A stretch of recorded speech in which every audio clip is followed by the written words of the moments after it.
Good afternoon, everyone. I'm actually out for my daily walk at Fairmont Park. This is Fairmont Park East, and it's alongside the Schuylkill River, as you can see. And it is gorgeous this time of year. There's the boathouse, the beginning of Boathouse Road, where all the kayakers and the crew teams meet. And actually, right up the street is the Philadelphia Art Museum, and it is just really gorgeous this time of year. There's even art coming up and statues and whatnot. It's a good place to walk, bike. Some even go rowing, which I love to go rowing. But yeah, it's a good place to check out if you guys ever visit Philadelphia.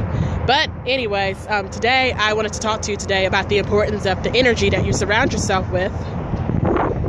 So this weekend was a very positive, very positive interaction that I had this week. I met my favorite travel host on the Travel Channel, and I got to meet her and take pictures with her and interact with her, and it was a very positive experience, and it made me feel invigorated, motivated, and inspired all together. And I spent the whole weekend with ideas bouncing off of my head and just overall inspiration and a positive feeling. But actually, as toward the end of the weekend, I unfortunately had a bad interaction.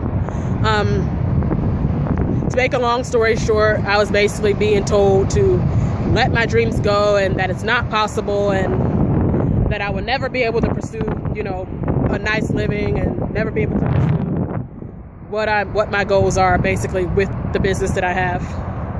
And having that experience did put a damper on me.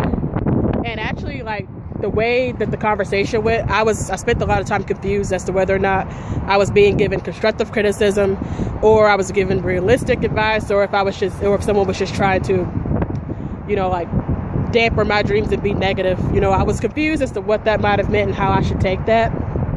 And actually, I had a conversation with one of my classmates yesterday, and after discussing it and after coming to this conclusion, I realized that a good way to tell if energy is negative, a very good way to tell if someone's being negative versus realistic versus being helpful, is if your energy and your attitude dips in the low. That's an excellent way to tell whether or not an interaction is good for you.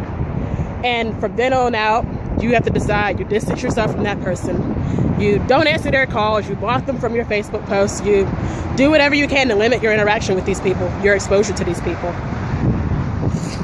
But I was discussing it, and I realized that, for some reason, after I had that interaction, things just seemed to fall apart. I was very negative. I had a bad attitude. Every little thing seemed to irritate me when I had that interaction. I went from being positive all weekend to feeling irritated by every little thing. And it dawned on me, I had an epiphany, and I said to myself, wow, I can't believe that one interaction that I had, made me take it out on everything else. I can't believe that it kind of colored my perception of everything else that was going on in my life at the time during that day. And from then on out, I said to myself, I was like, okay, it's clear to me that this interaction is not good. It was not helpful. Clearly, for my attitude to change the way that it did, it's clear to me that that interaction was not very helpful. It was actually someone trying to be negative toward me. And so I, took steps to eliminate my exposure to this person. I decided to block them. I decided to hide my Facebook posts from them, not even decide to work with them anymore. And sometimes in life, when you're trying to get things accomplished, you don't need that negativity in your life. You don't need someone in your life that's going to be pulling you down. Now, I do understand that people have constructive criticism. I'm not talking about constructive criticism. I'm not talking about people who are realistic with you and who are trying to help you out. I'm not talking about people like this. I'm talking about someone who's constantly very negative and who's projecting their negative experiences onto you, basically. That's what I'm talking about. And these are the things you don't need when you're trying to get things accomplished in life. You just don't need that. So I just decided that the best thing for me, in order to keep my energy up, and in order for me to keep motivated, and to keep my eye on my purpose, to keep my eye on my prize, I just can't deal with these people anymore. I decided that if I need to block them on Facebook, I'm doing it.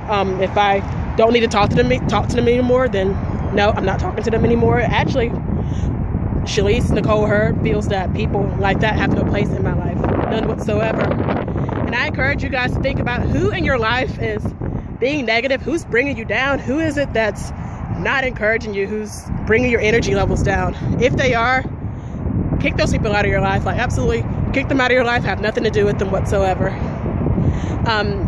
Don't be afraid to do so, because at the end of the day, you have to do what's right for you. You have to be kind to yourself, and it's not kind to yourself to sit here and allow people to destroy your dreams, destroy your hopes, destroy your positive attitude. Like, no, that's not okay. And I encourage you guys to do what you have to do to clean your circles today by eliminating people who aren't good for your spirit, who aren't good for your mindset, who aren't good for your mental health, like whatsoever. That is what I have for you guys today, and I will talk to you guys later. Ciao.